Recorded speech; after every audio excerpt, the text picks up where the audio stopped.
और चलिए एक बार फिर से अब बात कर लेते हैं आज से होने वाले कई बदलावों की। और ये जो बदलाव हो रहे हैं नए महीने में यानी अप्रैल में जो बदलाव किए हो रहे हैं आज से, ये बदलाव आपकी जेब पर भी बहुत असर डालने वाले हैं।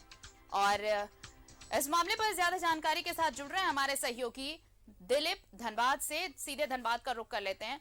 दिलीप, देखिए बहुत कुछ आज से बदल रहा है, लेकिन ये बदलाव जेब पर भारी पड़ने वाला है।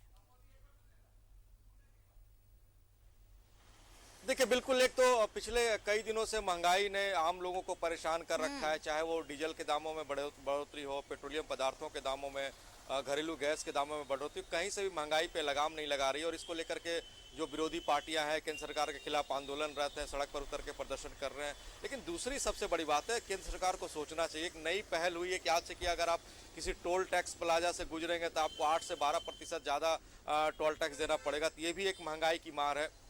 ऐसे में समाधान निकालने की कोशिश होनी चाहिए थी, वो हुई नहीं। और आज से नए कह सकते हैं कि जब कोई कार्यक्रम शुरू होता है, या फिर बैंकिंग सेक्टर हो या फिर आम हो, 1 अप्रैल से नए चीज़ों की शुरुआत होती है। और ये जब नई चीज़ों की शुरुआत आम लोगों के लिए फ़ायदेमंद नहीं हो रहा है कहीं से भी, और नुकसान देने वाली बात है। बजट जो बिगड़ा है वो आने वाले समय में और बिगड़ेगा।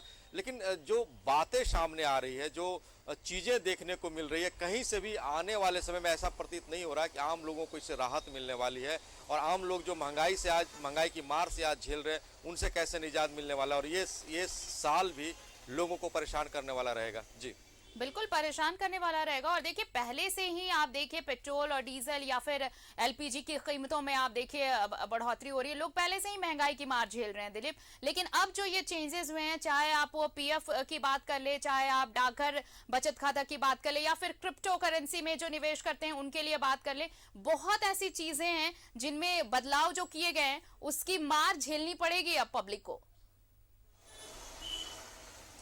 देखिए, बदलाव सिर्फ बहुत सारी चीज़ों तक सीमित नहीं होते। इसका दूरगामी परिणाम कह सकते हैं, दुष्परिणाम ये भी देखने को मिलेगा। मान लेते हैं आपने जो बदलाव किया, उसके आधार पर जो चीज़ें बाजार में मिलती है, जो उपभोक्ता के जो सामान है, उनकी भी दामों में धीरे धीरे इजाफा होगा। चाहे आप वाहन सेक्टर की बात कर ले, घरेलू उत्पाद की बात कर ले। अभी गर्मी का मौसम है, लोग कूलर, एसी या बहुत सारी सामान खरीदते हैं, फ्रिज खरीदते हैं, उसमें भी महंगाई की मार देखने को मिलेगी। तो ये इसको लेकर के अभी तक ऐसी कोई पहल नहीं हुई है। हालांकि केंद्र सरकार की नीतियों के खिलाफ एक आंदोलन जरूर शुरू हुआ है, लेकिन इस आंदोलन का लोगों का कितना समर्थन मिलेगा ये कहा नहीं जा सकता। लेकिन जो उम्मीदें थी लोगों को कि आने वाले समय में कोरोना संक्रमण काल का जब हम जो बहुत भयानक रूप देखे तो उसमें कई लोग बेरोजगार हुए थे, आर्थिक तंगी की मार झेल रहे थे। और जब कोरोना संक्रमण काल खत्म होगा तो शायद केंद्र सरकार ऐसी कोई नीतियां लाएगी, ऐसी कोई पॉलिसी लाएगी कि आने वाले समय में जो व्यवसायी वर्ग है, जो आम लोग हैं, जो मध्यम वर्ग के लोग हैं, जो दिनचर्या किसी तरीके से अपने परिवार का जीविका उपार्जन करते हैं, उनको कोई परेशानी नहीं होगी। लेकिन ऐसी ना तो कोई नीतियां सरकार लेके आई,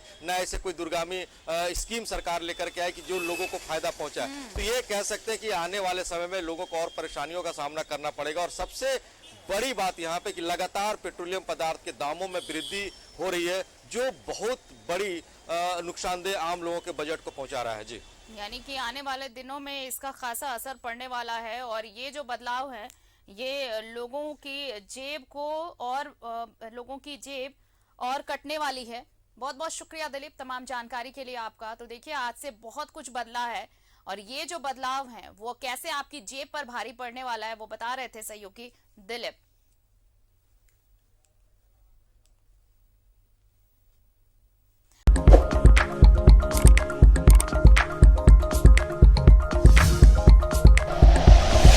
like and share videos, subscribe करें हमारा चैनल और प्रेस करें बेल आइकॉन। न्यूज़ 11 भारत, सच है तो दिखेगा।